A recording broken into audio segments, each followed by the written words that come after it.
in the film, no? What was your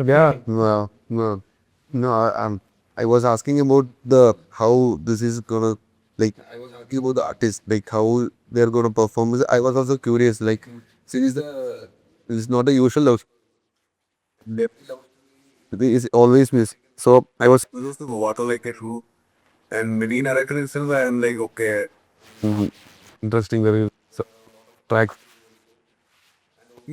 Was I have to replace the Sita Kalyanam from his mind. Yeah. such an addictive song? I couldn't get that. What you have to bring something better than that for me to. Beauty ఏంటంటే sir Seetha Kalyanam song ఉంది కదా, అది Solo అని Malayali movie sir, Dulquer Salmaan. తెలుగులో నేనే రాశాను ఆ పాట. So things are dots are connected వచ్చింది. సో అన్ని పాటలు నేనే రాశాను. రమణీ కళ్యాణం అని అక్కడ ట్యూన్ వచ్చినప్పుడు అక్కడే పుట్టింది ఫస్ట్ వర్డ్, రమణీ కళ్యాణం. రమణీ కళ్యాణం రాశాను. ఇప్పుడు అంటే మనం ఇన్ జనరల్గా వెడ్డింగ్ అంటే పెళ్ళి అనేసరికి మనం సీతారాములు, రాధాకృష్ణులు లేదా వెంకటేశ్వర స్వామి పాడారు. సో అన్ని పాటలు అన్ని రకాల వర్డ్స్ వాడారు. ఈ పాటకి కొత్తది వాడాలి, లైక్ అన్ని తెలిసిన పదం అయి ఉండాలి, కలోకేలు ఉండాలి. సో రమణి రమణ అనేసరికి చాలా బ్యూటిఫుల్గా అనిపించింది. ఇమీడియట్గా విజయ్ బ్రోక్ చేశాను ఏదైతే రమణి కళ్యాణమే ఇది వేడుక, రమణే అయ్యాడుగా వరుడే ఇక, కనగా వైభోగమే ఇది స్వాగతమే. అంటే నా రాస్తున్నప్పుడు నా మనసులో ఒకటే ఉంది సార్, ఈ పాట విజయ్ బ్రో ఏం చెప్పారంటే అదే వీళ్ళు ఇందాక అన్నట్టుగా ఒక సెలబ్రేషన్ ఉండాలి, డిజబిలిటీ ఎక్కడ కనబడద్దు, ఒక సెలబ్రేషన్ ఉండాలి, అంటే ఉత్సవంలా ఉండాలి ఈ పాట, ఒక ఎప్పటికీ పీరియాడిక్గా ఉండిపోవాలి అనేది బాగా నాటారు. ఎట్ ద సేమ్ టైం ఆ సీతా కళ్యాణాన్ని క్రాక్ చేయాలి. That's what task. సీతా కళ్యాణం, even though it's a very passionate, very, I mean, most of the people use it for wedding and all, but it's a very dark song actually. And whenever I see people using Sita Kalyanam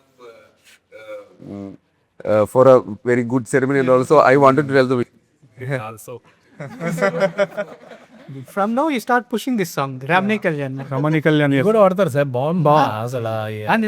Suraj release చేశారు, పెళ్ళిళ్ళన్నీ అయిపోతున్నాయి, చాలా మంది ఉంది. ఇప్పుడు 3 తర్వాత ఉంది, next June నుండి ఉన్నాయి, ఇంకా వాడేచ్చు. సో నేను రాధారమణం అని ఇంకో పాట రాశాను సార్ శ్రీ విష్ణు గారికి. సో అది నాకు పర్సనల్ ఛాలెంజ్. రాధారమణం అన్నప్పుడు శాస్త్రి గారు లాంటి వారు చాలా మెచ్చుకున్నారు, మంచి ప్రయోగం రైదని.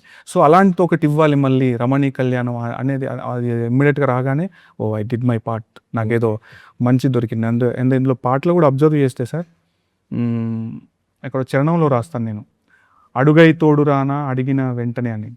సో తన డిజబిలిటీని ఓవర్కమ్ చేశాడు అప్పటికే. క్యారెక్టర్ తను సినిమాలో కూడా పుష్ ఇండిపెండెంట్, తను నడవలేడు, బట్ నేను జీవితాంతం నీతో పాటు ఉంటాను అంటే అది ఎక్కడి నుండి వచ్చింది ఆ ఎనర్జీ అంటే షీ గేవ్ అనమాట. సో తను ఇండిపెండెంట్ ఉమెన్. ఆ డిజబిలిటీస్ అన్ని ఏమీ ఉండొద్దు అని చెప్తుంది కదా cinema, through out the cinema. So అంటే నేను ఎందుకు చెప్తున్నానంటే ఒక పాటకు కూడా స్క్రీన్ ప్లే ఉంటుంది సార్, శిల్పం అంటాం మనం, స్కీమాటిక్గా ఉన్నది. అవన్నీ థింగ్స్ అన్ని సెట్ రైట్ అయినప్పుడు ఒక బ్యూటిఫుల్ సాంగ్ వస్తుంది. ఇప్పుడు పాట అబ్జర్వ్ చేస్తే సినిమా కథ ఏం చెప్పాలనుకుంటున్నాం అదే ఉంటుంది. మళ్ళీ ఒకసారి పేపర్ తిప్పేసిన మొత్తం కథ అంటే సాంగ్ లో మొత్తం అంతా ఉంటుంది అనమాట. సో యువర్ అబౌట్ ఆస్క్ అంటే మీరు ఏదో unaware. First before that I think actually నేను వీళ్ళందరినీ ఇలా కలిసి నేను సపరేట్ చూసాను, కానీ ఇలా చూడలేదు అనమాట. ఇందాక ఆఫ్ కెమెరా నేను ఇందాక యాక్చువల్లీ చూశాను. వాళ్ళందరూ ఎంత చక్కగా ఫ్రెండ్లీగా, ఒక వైబ్ ఉంది, ఒక ఎనర్జీ ఉంది దాంట్లో. నాకు చూసి చాలా ముచ్చట అనిపించింది. సో మేము ముగ్గురం కామన్ ఫ్రెండ్స్. ఓకే, ముగ్గురం common friends. After Vijay bro join అయ్యారు, దిస్ గై ఇప్పుడు బ్రో కూడా జాయిన్ అవుతారు. అందరూ okay, yeah, of course you were already there, Deepika. No, when we started talking, it was like nice with Saro. then after that we used to talk everything and when cinema and song. Good that translated. కానీ ఎక్కువగా సుఖపడి కూర్చొని మంచిగా cinema అంతా hack చేసింది మనోడే సుఖం గారు. నేనే కడిగేస్తాను చూడటానికి అలాగే కాళ్ళు చేతులు కష్టం సార్ చాలా. ప్రేమ అంతే కదండి. నేను అదే చెప్పా, కూర్చొని యాక్ట్ చేయడం చాలా కష్టం బాస్, చాలా బాగా చేసావు, సుఖం అనిపిస్తుంది కానీ దాంట్లోనే ఎక్కువ. అయితే కథ రాసిన తర్వాత కాస్టింగ్ విషయంలో మేము చాలా మొదలుపడ్డాం సార్. అంటే ఎవరు కూర్చుంటారు, who will fit in to this character. ఇప్పుడు రాసినంతసేపు మా ఇమాజినేషన్లో ఒకటి ఉంటుందిగా, మేము ఎవరినో సమ్ ఎక్స్నో వైనో జెడ్నో ఇమాజిన్ చేసుకుంటాం, ఒక ఇన్స్పిరేషన్ ఉంటుంది రాసేటప్పుడు.